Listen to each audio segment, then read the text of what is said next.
Chinese leader Xi Jinping arrived in Moscow today, Wednesday, for a 4-day state visit, and Xi Jinping is said to be deepening mutual trust with Putin. According to Beijing, he will also attend an event commemorating the 80th anniversary of the Allied victory over Nazi Germany in World War II. But interestingly, in an article attributed to Xi Jinping and published in Russian state media before this trip, it is stated that the two countries must firmly oppose all forms of hegemony and power politics and resist any attempts to interfere with or undermine the friendship between Russia and China. Interestingly, Putin himself has already made it clear that his main guest at this May 9th event is Xi Jinping. Exactly.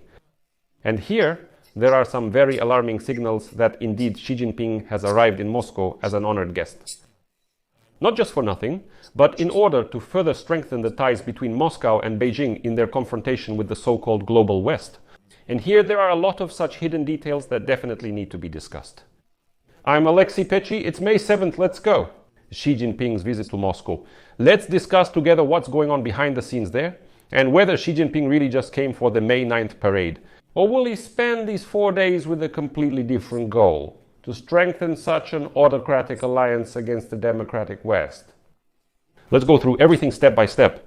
Chinese leader Xi Jinping arrived today, Wednesday, May 7th in Moscow, for a 4-day state visit. And the presence of Xi Jinping marks a strong display of unity between the two autocrats and their countries.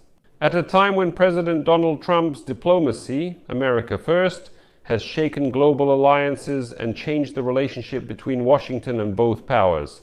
And in his remarks last month, Putin called Xi Jinping his main guest. An article has already appeared in Russian propaganda media, allegedly written by Xi Jinping. And it says that the two countries must resolutely oppose all forms of hegemonism and power politics, and resist any attempts to interfere with or undermine our friendship.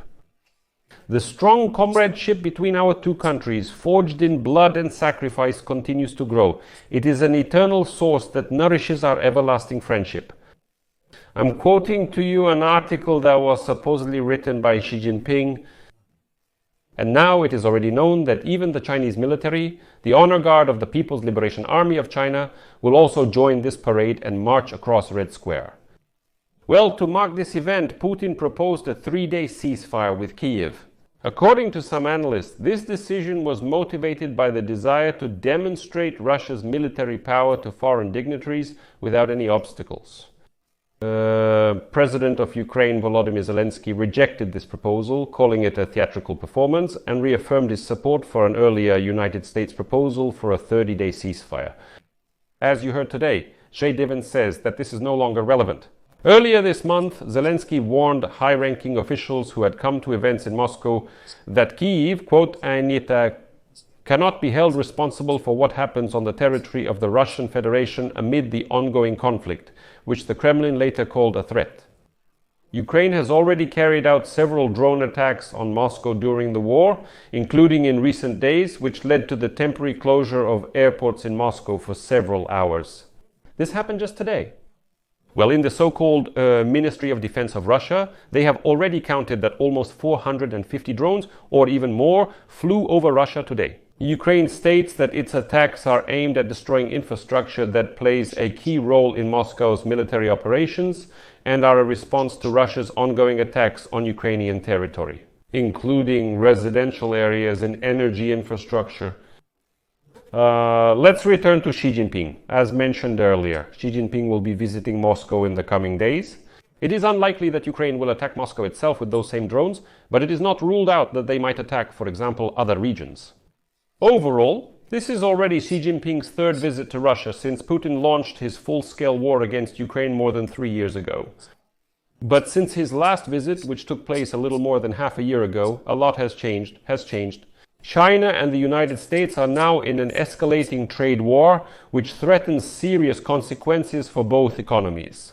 And Beijing needs to strengthen its friendly relations and trade partnership with other countries, including Russia. And the top officials of the United States and China are set to meet in Switzerland at the end of this week, which could mark the beginning of a lengthy process of trade negotiations to put an end to the disagreements. But before that, obviously Xi Jinping wants to reach some kind of agreement with Putin so that he can go to the negotiations in Switzerland with the Americans from a position of strength. Meanwhile, under Trump, Moscow discovered that America treated it much more favorably than under his predecessor. But now, it is watching with concern the recent cooling of relations between Washington and Kiev, since the United States president seems to be losing patience with Putin, who is seeking to end the conflict. Well, as Yun Tsai says, he is the director of the China program at the Washington-based think tank Stimson Center, quote, "Now China and Russia have more incentives to present a convincing image of their alliance.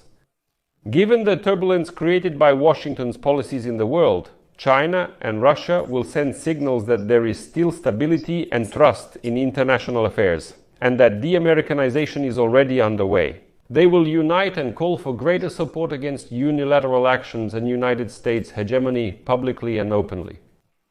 For Moscow and Beijing, an event dedicated to the end of World War II, which marked the formation of the international system under the leadership of the United Nations, creates the perfect backdrop for fueling such rhetoric, at a time when the United States has withdrawn from some United Nations bodies and has shaken long-standing alliances in Europe.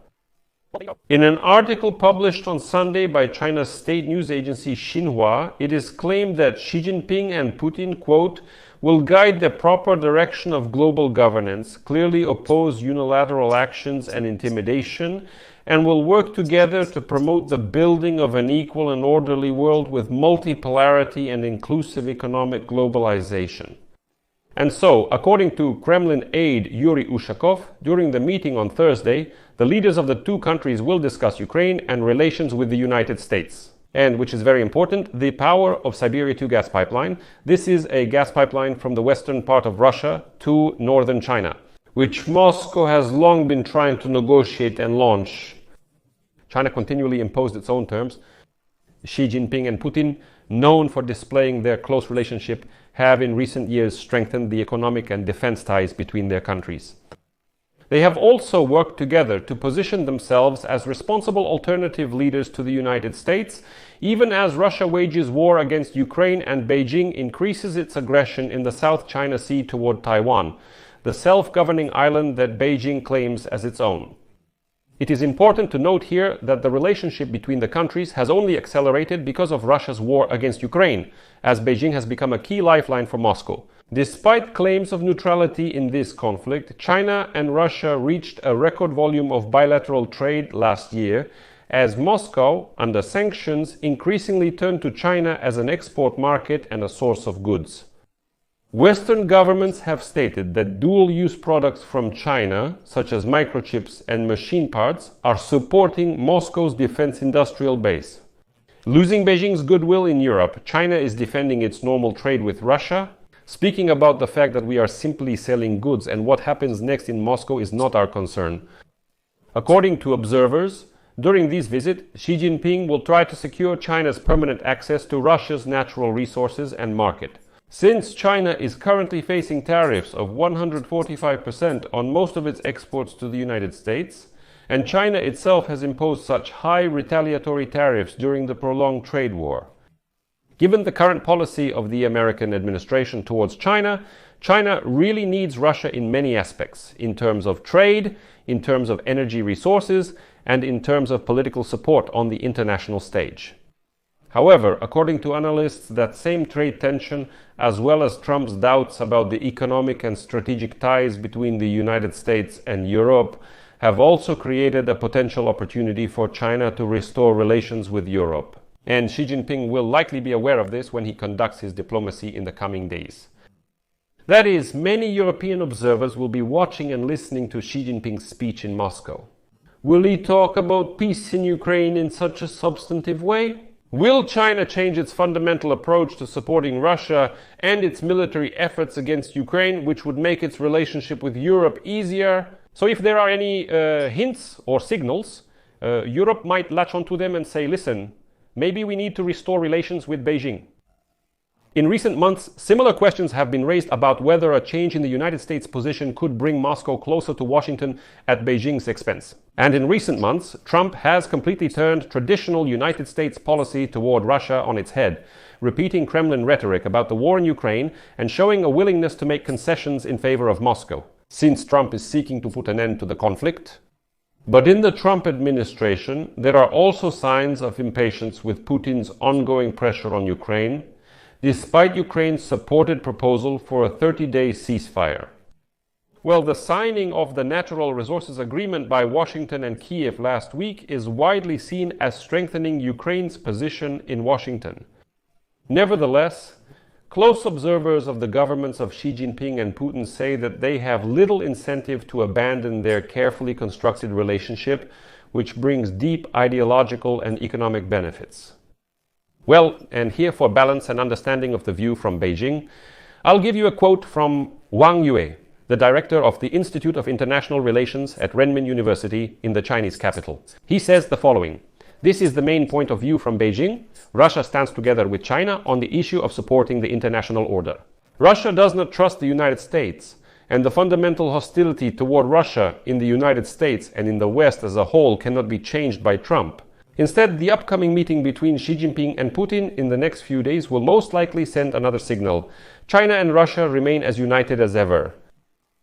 That's the policy of Donald Trump, and it seems that all his efforts to befriend Putin, to get closer, to build some kind of economic ties, are leading nowhere. And notice how Trump's trade war against China is turning against him. Unfortunately, China and Russia are getting closer, and now China will definitely secure some kind of support from the dictator Putin, most likely establish some energy ties and so on. At the upcoming meeting with the Americans in Switzerland, the Chinese will approach from a position of security, having ample resources and everything they need. It's also difficult for us in this trade war, but we won't be the first to make concessions. We have aggressive Russia next to us. If anything happens, we just unleash it, give it resources, and it goes to war with Europe. This is what Donald Trump's policy leads to. He spent 100 days of his presidency trying to somehow appease Putin, but in the end, nothing came of it. That's why I'll leave it at that. Share your opinions and conclusions in the comments under this episode. Subscribe to the channel, hit the bell, and don't forget to leave a like. That's all for now. Take care. Goodbye, everyone.